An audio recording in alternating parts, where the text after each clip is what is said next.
Materi Islam ini nanti akan membahas tentang perkembangan Islam. Kemudian yang kedua tentang kerajaan-kerajaan Islam. Nah, yang pertama kita bahas dulu tentang perkembangan Islam. Di Indonesia, Islam diperkirakan itu masuk pada abad ke-7 Masehi. Inilah awal-awal masuknya Islam. Pada awal abad ke-7 Masehi ini, menurut Profesor Hamka, bahwa Islam itu masuk melalui Sumatera, yaitu di wilayah Barus. Jadi kalau nanti Barus ini ada di Tapanuli Tengah, di Sumatera Utara. Ini pantai barat Sumatera. Nah, Barus ini sudah dikenal sejak zaman Sriwijaya bernama Zabak atau Zabai. Jadi awal-awalnya Islam berkembang di Indonesia dari abad ke-7. Kenapa? Karena sudah ditemukan perkampungan pedagang-pedagang Arab di Barus tersebut. Nah, itu yang pertama. Kemudian Islam di Indonesia dikatakan sudah berkembang. Berkembang itu pada abad ke-13 Masehi. Dari mana tahu? Nah, Islam berkembang pada abad ke-13 Masehi karena sudah ada kerajaan-kerajaan Islam yang berdiri pada masa itu. Terutama sudah berdiri tentang Kesultanan Samudra Pasai. Jadi berdirinya abad ke-13. Jadi prosesnya lihat ya, dari abad ke-7 sampai abad ke-13 ini mengalami proses. Jadi nggak langsung berkembang. Oke, sampai di sini ada pertanyaan, silakan. Nah, beberapa soal yang pernah muncul dari masuknya Islam ini ditanya, apa sih bukti-bukti dari kerajaan Islam atau Islam yang berkembang pada abad ke-13? Nah, bukti-bukti ini bisa dilihat. Yang pertama, adanya berita dari seorang pedagang Venesia yang bernama Marco Polo. Dia pedagang Italia yang pernah singgah ke Cina dan juga pernah singgah di Indonesia. Marco Polo bilang bahwa sudah berkembang yang namanya Kesultanan Samudra Pasai karena beliau pernah singgah di sana. Dan Samudra Pasai itu sudah didatangi oleh pedagang-pedagang asing. Oke. Kemudian ada juga berita dari orang Timur Tengah yang bernama Ibnu Battuta. Ibnu Battuta ini juga seorang pengelana. Dia berasal dari Maroko. Sama seperti si Marco Polo, Ibnu Battuta mengatakan sudah ada sebuah kerajaan besar yang berkembang pada saat itu sudah bercorak Islam, yaitu kerajaan Samudra Pasai.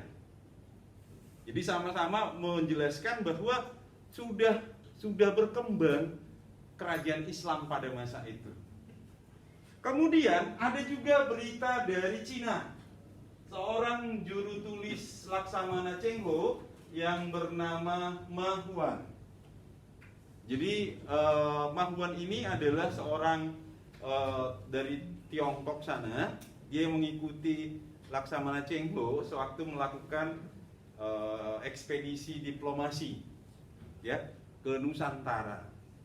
Nah, kalau Ma Huan bilang bahwa sudah ada perkembangan Islam di pantai utara Jawa, pantai utara Pulau Jawa. Jadi Ma Huan ini sudah singgah di Surabaya, sudah singgah di Semarang, dan dia catat sudah ada kerajaan-kerajaan Islam seperti itu. Ya, Ma Huan. Oke, sampai di sini ada pertanyaan aku. Terlalu cepat Pak Charles jelasin? Pas ya, nggak terlalu lambat ya? Oke, mantap. Nah, seperti permintaan temanmu juga, Pak sudah modifikasi lagi soal-soal tadi, soal-soal kemarin, biar nanti bisa diuji nanti ya. Karena kemarin temanmu ada bilang, Pak soalnya berbeda. Oke, nggak apa-apa. Karena Pak comot langsung ya dari soal-soal UTBK yang ada. Nah, ini Pak sudah modifikasi sehingga nanti setelah mengerjakan ini kita bisa latihan ya. Pak modifikasi jadi tinggal 14 soal nantinya yang dikerjakan ya. Tetap dengan kuisis, tapi jangan di cheating ya. Jangan di cheat ya. Dilatih biasa aja. Ya. Oke. Nah, kemudian bicara tentang Islam di Indonesia, kita harus membicarakan tentang bagaimana Islam berkembang ya. Atau cara masuknya Islam. Nah, atau kita lihat saat ini Islam di Indonesia itu menjadi agama yang dominan. Ya, lebih dari 80% penduduk Indonesia menganut agama Islam. Berarti bisa dikatakan di Indonesia Islam itu cepat berkembang. Nah, yang akan kita bahas, kenapa Islam cepat berkembang? Ini ada beberapa faktor yang membuat. Yang pertama, Islam itu cepat berkembang karena masuknya itu mudah. Tulisannya terlalu kecil, yang belakang bisa lihat? Oke. Masuknya mudah itu artinya siapapun bisa masuk agama Islam. Kenapa sayang? Oh enggak. Cukup mengucapkan 2 kalimat syahadat, sudah bisa masuk Islam, benar? Jadi siapapun bisa tanpa melalui prosesi yang panjang. Sehingga wajar aja cepat berkembang. Ditambah lagi nanti Islam itu bisa berkembang disebabkan oleh tata upacara yang sederhana.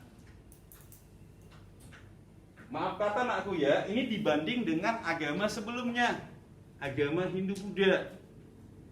Kenapa dikatakan upacara sederhana? Sholat 5 waktu, melaksanakan 5 rukun Islam, melaksanakan 6 rukun iman, gitu ya.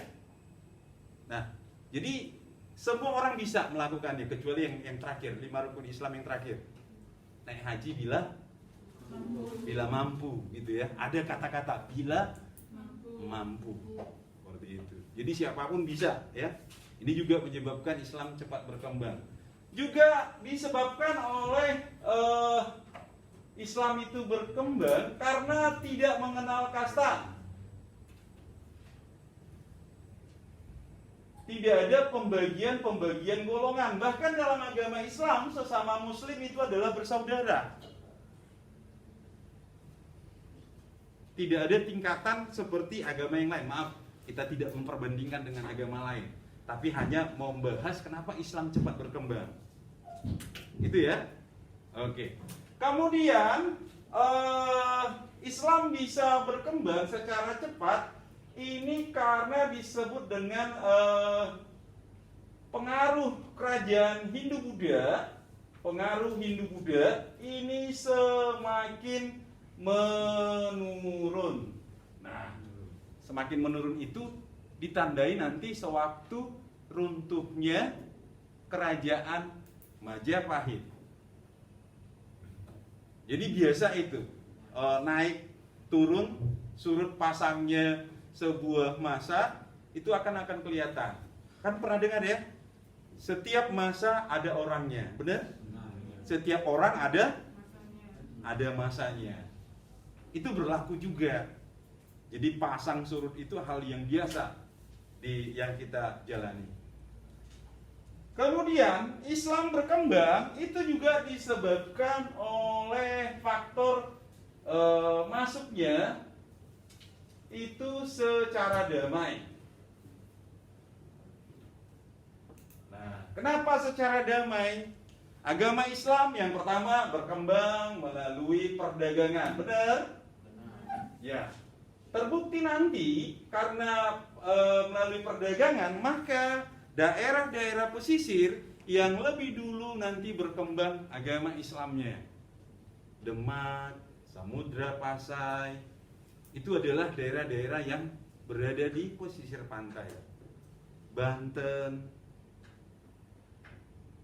Kemudian selain perdagangan, Islam juga berkembang melalui pendidikan. Nah, pendidikan inilah nanti memakai konsep yang hanya di Indonesia ada, namanya pondok pesantren. Di mana pondok pesantren ini nanti diasuh oleh ulama, kemudian dia punya santri, santrinya itu berasal dari wilayah-wilayah dari luar wilayah dia.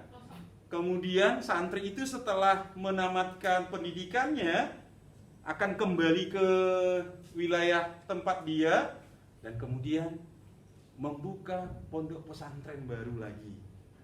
Dan biasanya didukung oleh ulama yang menjadi gurunya. Sama contoh-contoh, misalnya Pak Charles lah ulama terkenal. Kalian siswa Pak, kalian kan enak aja bilang, aku ini muridnya Pak Charles. Ya. Jadi jaminan mutu, istilahnya seperti itu ya. Meskipun nggak semua murid sih bisa secanggih gurunya. Oke? Nah, agama Islam masuk secara damai juga melalui proses perkawinan. Nah, ini berkembang kenapa? Karena yang datang itu adalah pedagang-pedagang. Pedagang-pedagang ini biasanya nggak bawa keluarga. Nah, dia pedagang biasanya berdagang dengan para bangsawan, raja-raja. Nah, waktu proses perdagangan itulah muncul PDKT lah istilahnya. Dan para pedagang itu kan begitu datang satu tempat, dia nggak langsung pulang. Kenapa? Karena harus menunggu angin musim berikutnya. Dulu kan memanfaatkan angin ya. Jadi kalau dia datang dengan angin musim barat, maka dia akan pulang dengan angin musim timur. Tahu berapa lama selisih waktunya? 6 bulan coy. 6 bulan ini bisa tidak terjadi proses perkawinan? Nah itu. Dan biasanya yang dinikahi adalah putri-putri raja, putri-putri bangsawan setempat. Dan kalau sudah dinikahi putri-putri para bangsawan penguasa setempat, maka keluarganya atau pengiringnya nanti ikut juga menganut agama Islam. Nyambung? Berikutnya, masuk secara damai itu dikembangkan juga melalui kesenian. Nah, kesenian ini bisa melalui wayang, bisa melalui ya seperti Sunan Kalijaga. Beliau mengadakan atau menyebarkan Islam itu dengan budaya yang sangat dikenal di Pulau Jawa, yaitu wayang. Dan Sunan Kalijaga pinternya itu ya, setelah selesai melakonkan sesuatu, dia akan ajak yang para penontonnya, pemirsanya untuk mengucapkan 2 kalimat syahadat. Karena meyakinkan gitu ya, mantep gitu ya. Nah, yang terakhir masuk secara damai melalui kesenian ini juga melalui kaligrafi. Dan di Islam kalau kita lihat tidak mengenal seni patung. Ya. Kenapa? Karena patung dianggap sebagai perbuatan syirik. Perbuatan syirik itu menduakan Tuhan. Jadi dalam perkembangan agama Islam nanti tidak dikenal adanya seni patung. Nah, terakhir tentang masuknya Islam, kita lihat hasil-hasil budaya Islam yang sampai sekarang masih ada. Yang paling tertua itu adanya nisan atau batu nisan, kuburan. Ini adalah hasil budaya yang tertua dari Islam. Jadi tercatat peninggalan Islam itu berupa nisan, kuburan. Kenapa? Karena bukan kebiasaan ya. Kalau ada yang meninggal, ada ditulis kapan meninggalnya. Nah, itulah menjadi catatan yang tertua. Ada makam Sultan Malik Al-Saleh, ada makam Siti Fatimah binti Maimun yang ada di Gresik. Maimun TikTok. Oh, itu makso itu ya. Baru yang kedua, hasil budaya itu berupa bangunan masjid. Nah, bangunan masjid ini menjadi sorotan. Kenapa? Karena bangunan masjid itu mengalami akulturasi. Masih ingat pelajaran sosiologi? Kemarin Pak mendampingi kalian ya. Belajar sosiologi apa akulturasi nakku? Penggabungan dua unsur budaya atau lebih menghasilkan budaya baru tanpa menghilangkan budaya lama. Sabar jam ya. Hidup ini godaan. Jangan tergoda tidur saya, ya. Gak apa-apa. Kalau ngantuk boleh cuci muka saya ya. Nah, akulturasi ini nanti bisa kita lihat dan ini sering dijadikan soal. Misalnya akulturasi antara agama Hindu dan agama Islam.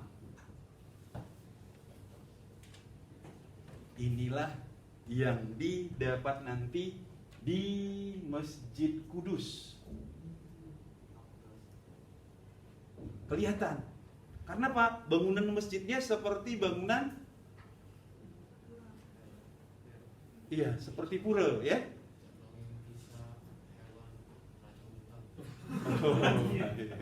Terima kasih Niel, Pak Charles pintar mendongeng berarti ya. Oh bukan, salah mengartikan. Juga ada juga akulturasi ini antara Eropa dan Islam. Nah, ini kelihatan nanti di Masjid Banten. Ada. Lalu ada nanti di masjid yang Aceh. Apa masjid besar yang di Aceh? Baitul Jamil. Oh, Baitul Jamil. Itu Saiful. Oh. Itu Saiful. Nah, kenapa bisa kelihatan Eropanya? Oke ya. Coba perhatikan ya. Kenapa bisa kelihatan Eropanya? Ternyata kedua masjid ini dibangun atas bantuan Belanda. Tahu caranya? Sewaktu terjadi perang di Banten, masjid ini hancur. Dan Belanda mengambil kesempatan dengan membantu membangun masjid. Jadilah nanti bangunannya ada kelihatan Eropanya. Yang di apa? Yang di Wongkito. Masjid apa? Masjid apa namanya sekarang? Bukan Agung lagi namanya. Masjid SMB 1 namanya sekarang. Iya, Masjid Sultan itu. Oh, berarti kalian tidak memperhatikan berarti. Itu. Oh, sudah lama itu nakku. Iya, nanti kita lihat ya. Duluan namanya Masjid Sultan, kemudian Kesultanan Palembang dibubarkan, berganti nama menjadi Masjid Agung, kemudian sekarang berubah menjadi Masjid SMB 1. Kenapa? Karena yang membangun adalah SMB 1. Nah, ini juga kelihatan Eropanya. Nanti di mana kelihatan Eropanya? Di pembuatan kacanya itu nah. Oke deh.